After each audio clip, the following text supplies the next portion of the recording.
അല്ലാഹുവിന്റെ പ്രവാചകൻ അവിടുന്ന് തന്റെ ഭാര്യമാരോട് നല്ല നിലയിൽ പെരുമാറിയ പ്രവാചകനാ.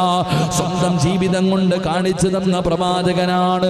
അതുകൊണ്ടാണ് തന്റെ പ്രിയപ്പെട്ട ഭാര്യ ആയിഷ ബീബി റളിയല്ലാഹു തആല അൻഹ അവിടുന്ന് നബിയുടെ വഫാത്ത് കഴിഞ്ഞപ്പോ ചോദിച്ചവരോട് മുത്തുനബിയുടെ ജീവിതം എങ്ങനെയുണ്ടായിരുന്നു? ആയിഷ ബീബി റളിയല്ലാഹു തആല അൻഹ പറഞ്ഞ മറുപടി എന്തെന്നറിയുമോ? എന്റെ ഭർത്താവ് ഖുർആനായിരുന്നു. ഖുർആൻ എന്താണോ പറയുന്നത് അതുപോലെയാണ് എന്റെ പ്രിയപ്പെട്ട ഭർത്താവ് ജീവിച്ചിരുന്നത്.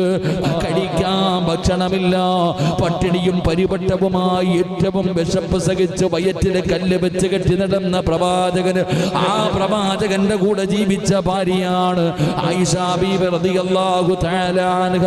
എന്ന് പറയുമായിരുന്നു, ഒരു പെണ്ണിനും കിട്ടാത്ത 10 ഭാഗ്യം അല്ലാഹു എനിക്ക് തന്നല്ലോ.